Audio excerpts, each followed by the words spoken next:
Assalamualaikum warahmatullahi wabarakatuh. Puji dan syukur marilah kita panjatkan ke Ilahi Robi Allah Subhanahu wa ta'ala. Berkat rahmat dan hidayahnya kita semua bisa berkumpul dalam acara kegiatan OPOP 2021. Walaupun secara virtual, mudah-mudahan tidak mengurangi semangat kita untuk mencari ilmu dan untuk kita amalkan di pesantren kita masing-masing. Perkenalkan, nama saya Ibu Wiwin Awalia. Saya bekerja di bidang keuangan Koperasi Pondok Pesantren Al-Muhajirin. Pada kesempatan kali ini, saya akan membawakan materi tentang akuntansi dan keuangan. Bapak dan Ibu semuanya, di unit usaha kami ada yang salah satunya bergerak dalam bidang makanan dan minuman. Untuk makanan itu bergerak dalam pembuatan kue, macam-macam kue. Namanya Rosan Bakery. Sedangkan dalam bidang minuman namanya Rosan Mineral. Baik Rosan Bakery maupun Rosan Mineral, keduanya bergerak dalam bidang produksi. Kenapa disebut bidang produksi? Karena kegiatannya merupakan suatu proses mengolah dari bahan baku atau bahan mentah seperti terigu, mentega, telur, dan sebagainya menjadi bahan jadi, yaitu produk-produknya berupa kue dan lain-lain. Begitupun pula untuk Rosan Mineral. Rosan Mineral ini kita bertindak sebagai distributor, yaitu kita bekerja sama dengan PT Hexua untuk mendistribusikan berbagai minuman dengan merek Al-Muhajirin. Minuman itu dalam bentuk cup, sementara untuk botol kita produksi sendiri dan juga depotnya. Nama dari unit usaha minuman ini namanya sama, yaitu Rosan, tetapi Rosannya Rosan Mineral. Seperti itu ya. Tadi saya jelaskan bahwa Rosan Bakery dan Rosan Mineral itu bergerak dalam bidang produksi, yang mana dalam proses produksi memerlukan bahan-bahan baku dan memerlukan biaya-biaya produksi. Salah satu biaya produksi ada yang dinamakan dengan HPP. HPP ini kalau dalam bidang perdagangan artinya harga pokok penjualan. Namun dalam bidang produksi, HPP ini adalah singkatan dari harga pokok produksi. Harga pokok produksi adalah semua biaya yang langsung ataupun tidak langsung yang dikeluarkan oleh perusahaan untuk proses produksi, sehingga barang dan jasa tersebut bisa dijual. Bisa dikatakan harga pokok produksi itu adalah harga modal. Perhitungan harga pokok produksi terdiri atas 1. Biaya bahan baku. Biaya bahan baku ini adalah bahan utama untuk membuat barang hasil produksi. Yang kedua, biaya tenaga kerja.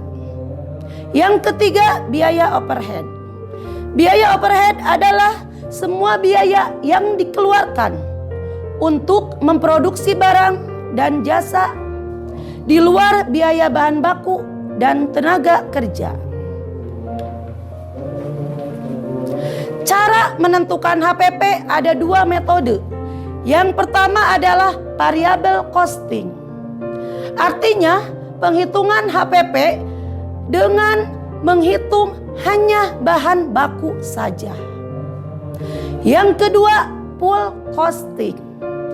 Pool costing ini adalah penghitungan HPP dengan menghitung harga pokok ditambah biaya tenaga kerja ditambah biaya overhead. Untuk penetapan HPP di unit Rosan Bakery and Cake menggunakan penghitungan berdasarkan variabel costing.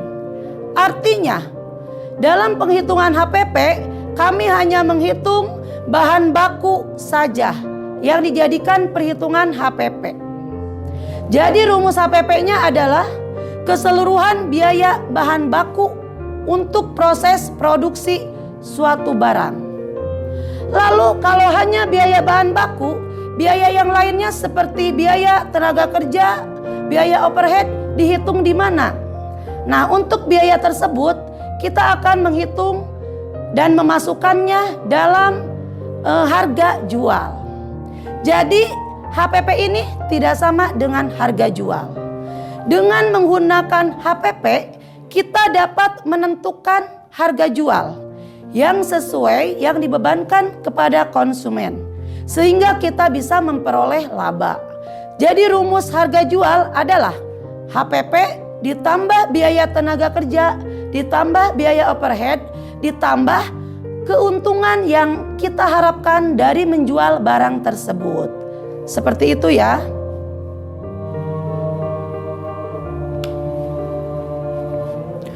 Contoh penghitungan HPP. Setiap hari Sabtu, unit usaha Rosan Bakery menerima orderan 6.000 roti untuk santri di pesantren Al-Muhajirin. Untuk memproduksi 6.000 roti tersebut digunakan bahan-bahan sebagai berikut.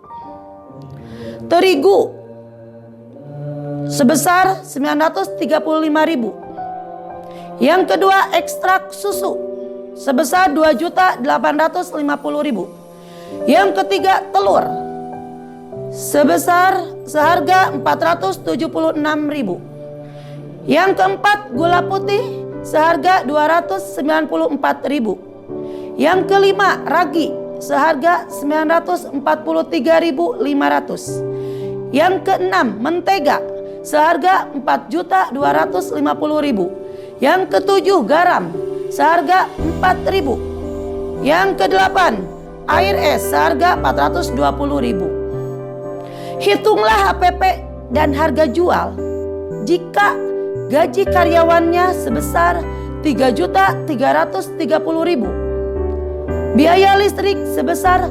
1.440.000.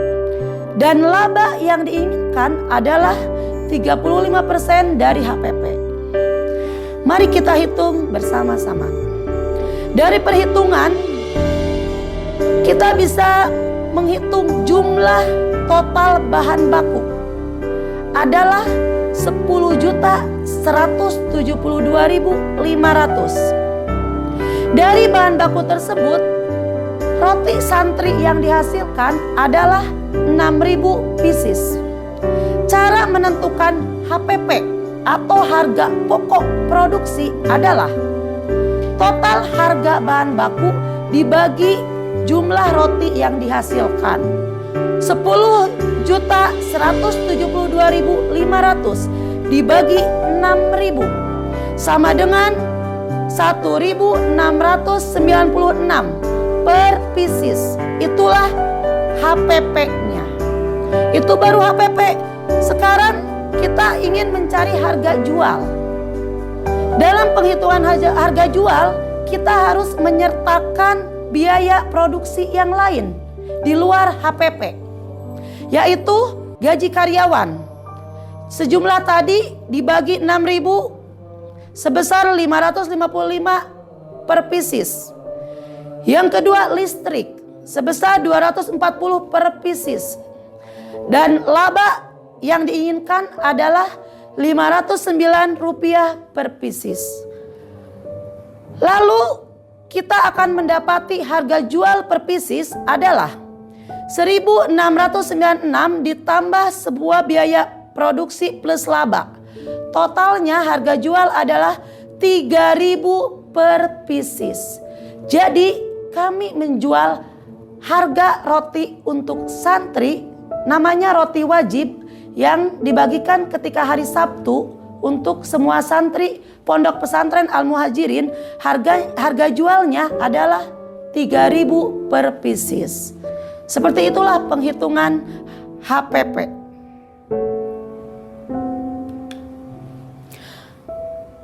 Sekarang berbicara HPP, dalam pelaksanaannya tidak jauh dari kendala yang dihadapi. Tetapi kendala itu alhamdulillah bisa kami atasi secara bersama-sama. Kendala yang sering muncul dalam penetapan HPP di pesantren adalah yang pertama, harga bahan baku tidak stabil. Kadang naik, kadang turun. Nah, ketidakstabilan harga ini kami atasi dengan diantaranya strategi produksi. Strategi produksi kami yaitu ketika harga naik, kami akan membuat roti varian baru. Roti ini dari bahan yang sama dibuat varian baru kekini-kinian yang sekarang sedang in. Biasanya harganya lebih mahal, sehingga itu bisa membuat harga jual kita untuk roti santri tetap tidak berubah. Yang kedua, kendala kedua adalah seringkali kualitas bahan baku di pasaran itu kurang baik. Berarti solusi untuk kualitas kurang baik, kami akan mencari bahan baku yang lain tetapi kualitasnya sama ataupun lebih baik. Itu cara mengatasinya. Lalu kendala yang ketiga untuk penetapan HPP, di antaranya bahan baku sering kosong di pasaran. Cara mengatasi bahan baku yang sering kosong di pasaran adalah cara mengatasinya, kita harus memperbanyak stok bahan baku. Tetapi ketika memperbanyak stok bahan baku, kita harus melihat expire atau kadaluarsanya. Cari bahan baku yang memang expire-nya masih lama. Jadi aman, bisa kita gunakan jangka waktu yang lama.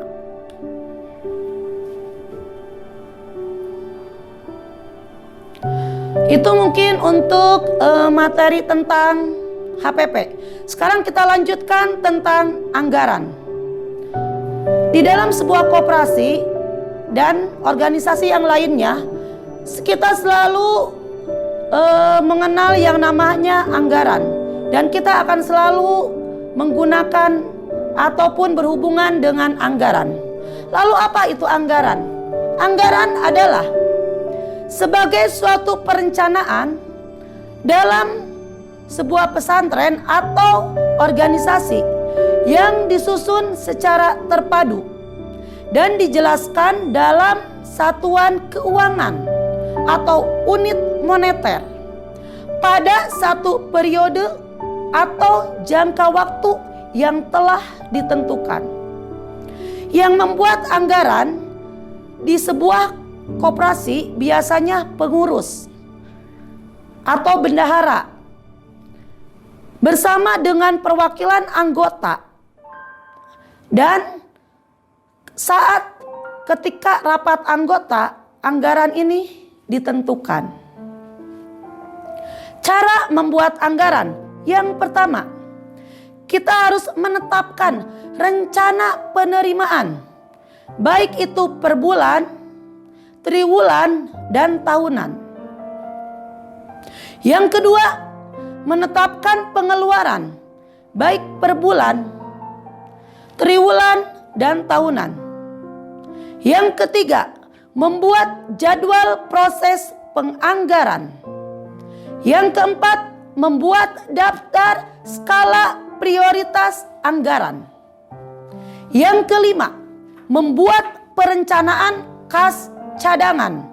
Di dalam sebuah organisasi, baik itu koperasi maupun organisasi yang lainnya, kita akan selalu berhubungan dengan yang namanya anggaran. Anggaran adalah sebagai suatu perencanaan dalam pesantren yang disusun secara terpadu dan dijelaskan dalam satuan keuangan atau unit moneter pada satu periode atau jangka waktu yang sudah ditentukan.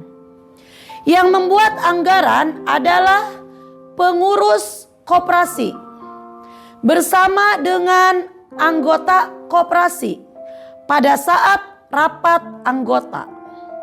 Cara membuat anggaran adalah: 1. Kita harus menetapkan rencana penerimaan per bulan, triwulan, dan tahunan. Yang kedua, menetapkan pengeluaran baik per bulan, triwulan, dan tahunan. Yang ketiga, membuat jadwal proses penganggaran. Yang keempat, membuat daftar skala prioritas anggaran.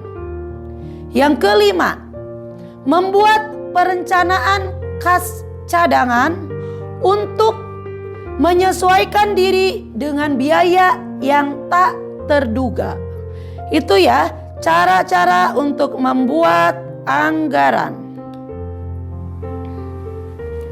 Adapun mekanisme pembuatan anggaran di Koperasi Pondok Pesantren Al-Muhajirin Purwakarta adalah: pertama, dalam rapat anggota dan pengurus menentukan anggaran.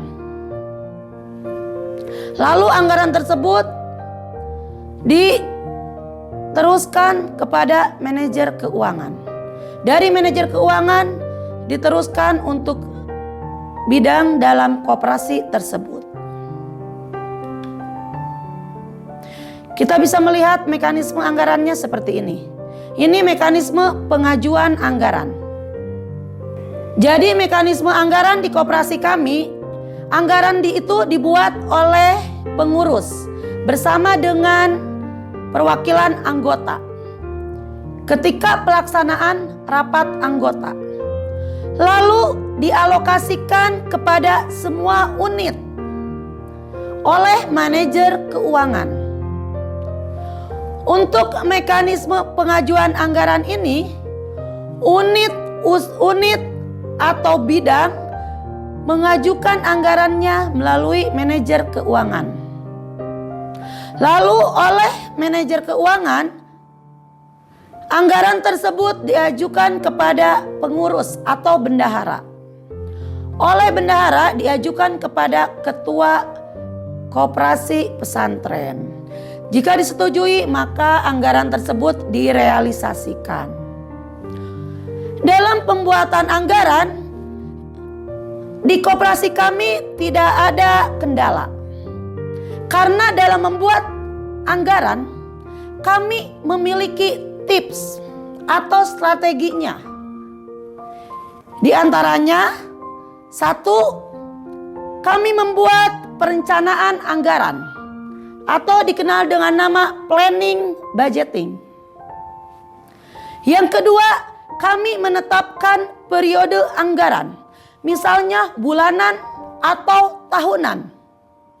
Yang ketiga, kami memperkirakan atau mengestimasikan seluruh pendapatan dan pengeluaran pesantren. Yang keempat, kami membuat jadwal proses penganggaran. Yang kelima, membuat daftar skala prioritas anggaran. Dan yang terakhir, membuat perencanaan kas cadangan. Dengan strategi ini, alhamdulillah, dalam pelaksanaannya di koperasi pondok pesantren kami tidak ada kendala. Di dalam sebuah organisasi, baik itu pesantren ataupun organisasi yang lainnya, anggaran itu sangat diperlukan. Adapun manfaat dari anggaran diantaranya: 1, anggaran itu sebagai perencanaan keuangan atau planning budgeting.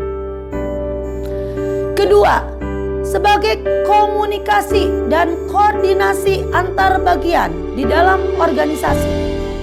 Yang ketiga, anggaran ini sebagai kendali bagi kegiatan. Jadi kalau ada kegiatan yang melebihi dari yang sudah dianggarkan, kita bisa mengendalikannya atau mengevaluasinya. Yang keempat, anggaran ini sebagai alat ukur kinerja atau bahan evaluasi dalam bidang keuangan. Yang kelima, fungsi anggaran adalah untuk mewujudkan terciptanya sistem keuangan yang efektif dan efisien.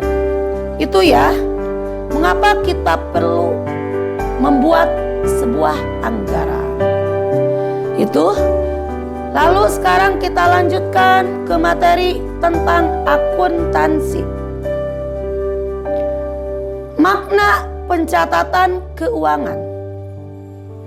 Bagi Koperasi Pondok Pesantren Al-Muhajirin, pencatatan keuangan memiliki 5 makna.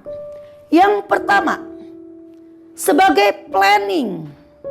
Planning di sini artinya sebagai perencanaan.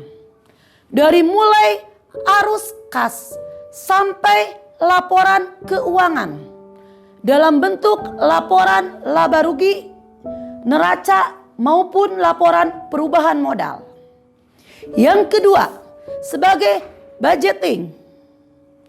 Fungsi budgeting adalah untuk mengalokasikan anggaran biaya agar berjalan efektif dan efisien. Yang ketiga, sebagai controlling atau sebagai pengawasan untuk mengevaluasi demi perbaikan di masa yang akan datang. Dan untuk menghindari barangkali ada transaksi keuangan yang lupa tidak tertulis, maka perlu untuk adanya pencatatan keuangan. Yang keempat, maknanya sebagai reporting. Reporting di sini adalah pencatatan keuangan sebagai bahan laporan kondisi keuangan koperasi. Lalu yang kelima, sebagai sistem informasi keuangan.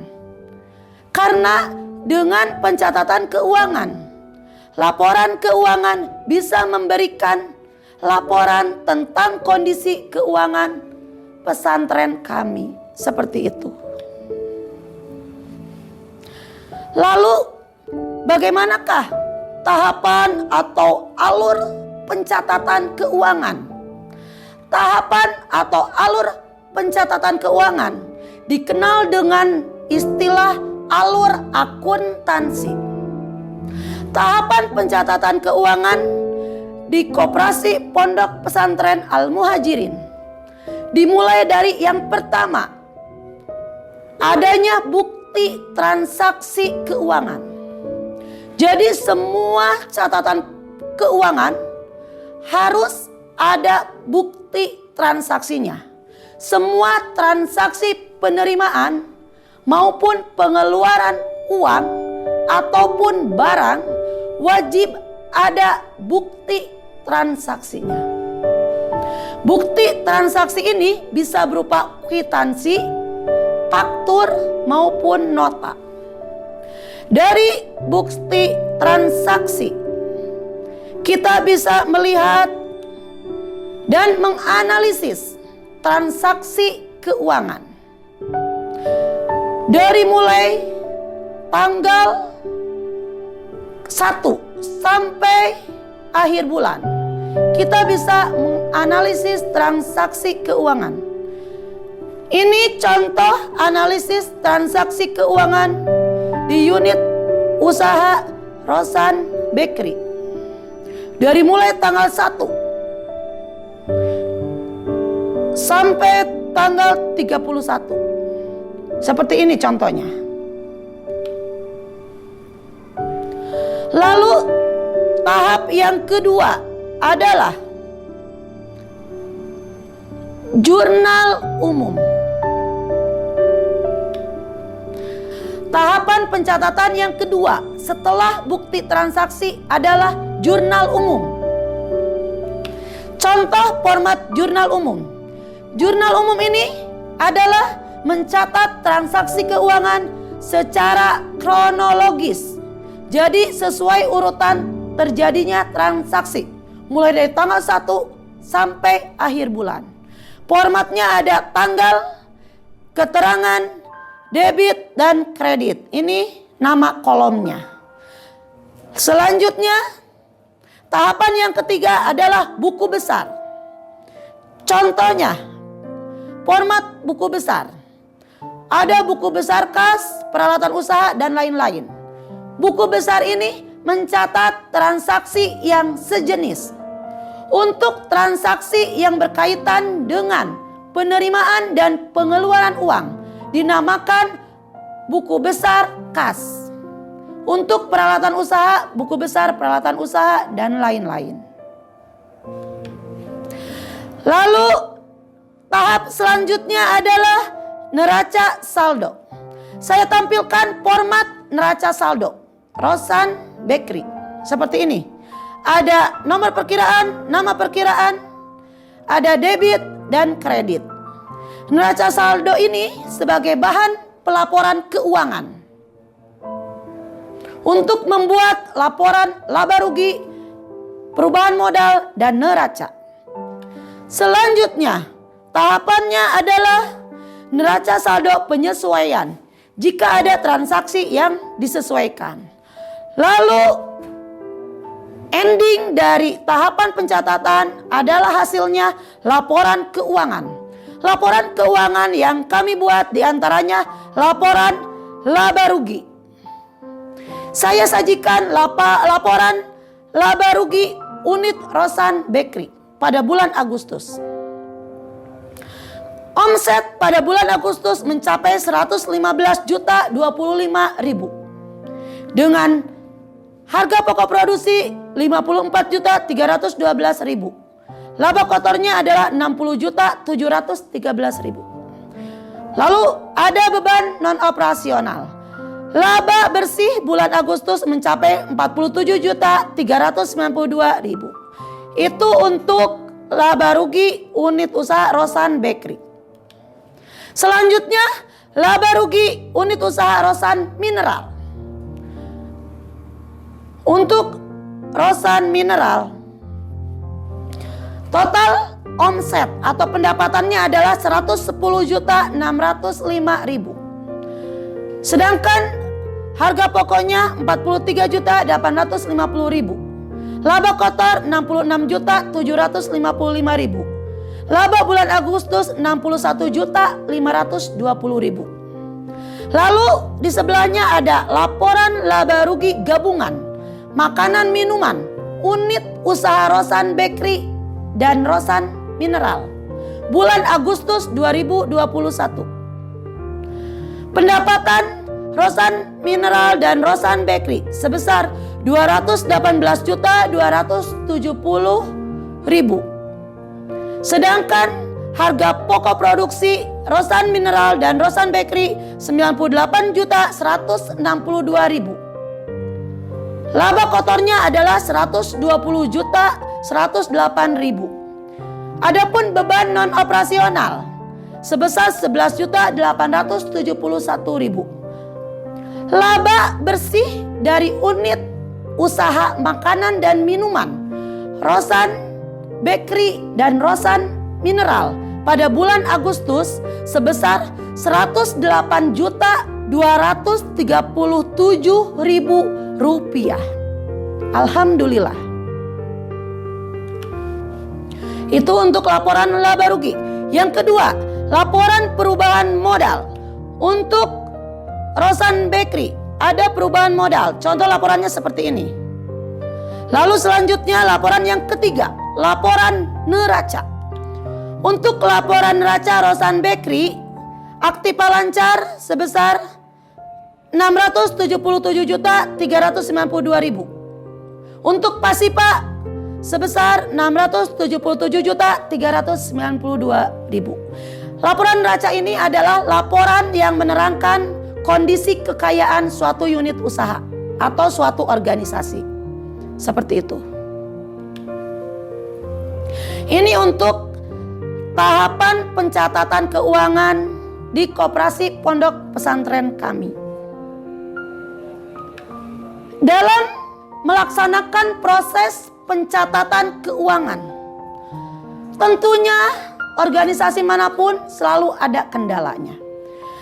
Di koperasi kami, kendala yang cukup serius alhamdulillah tidak ada. Tetapi kendala yang sering kami rasakan adalah karena unit usaha kami itu cukup banyak dan tersebar di 6 kampus. Jadi ketika pelaporan keuangan dari tiap unit usaha kadangkala kurang tepat waktu. Misalnya sudah saya tentukan tanggal 5 harus laporan. Kenyataannya masih ada yang laporan tanggal 6, tanggal 7, tanggal 8, bahkan tanggal 10. Nah, untuk mengatasi kendala tersebut, tips dari Pondok Pesantren Al-Muhajirin dalam melakukan pencatatan keuangan, tipsnya adalah: 1, kami selalu mengadakan pelatihan yang terus-menerus tentang materi perkoperasian. Karena di dalam materi perkoperasian ada materi keuangan.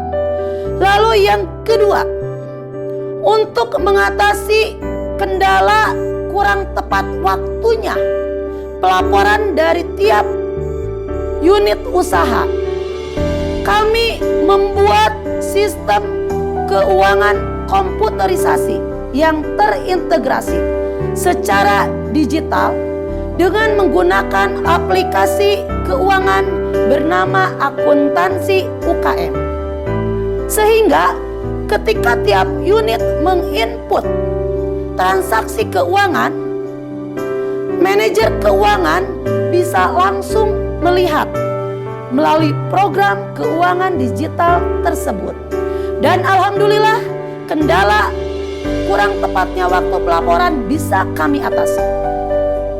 Tips yang ketiga dalam melakukan pencatatan keuangan adalah kita harus terus melaksanakan fungsi manajemen keuangan, terutama yang berkaitan dengan planning, perencanaan keuangan, budgeting, penganggaran keuangan, dan controlling, pengawasan dalam bidang keuangan. Karena ketika fungsi-fungsi tersebut sudah benar-benar kita laksanakan, maka sistem keuangan di koperasi kita akan tercipta sistem keuangan yang efektif dan efisien. Sehingga apa-apa yang sudah kita garis besarkan, yang sudah kita tentukan, tujuan yang akan kita tentukan, pada akhirnya akan mudah kita capai. Seperti itu. Demikian materi tentang keuangan dan akuntansi dari saya. Semoga ada manfaatnya dan bisa diaplikasikan di pondok pesantren Bapak dan Ibu semuanya. Terima kasih banyak atas segala perhatiannya. Mohon maaf atas kekurangannya. Wassalamualaikum warahmatullahi wabarakatuh.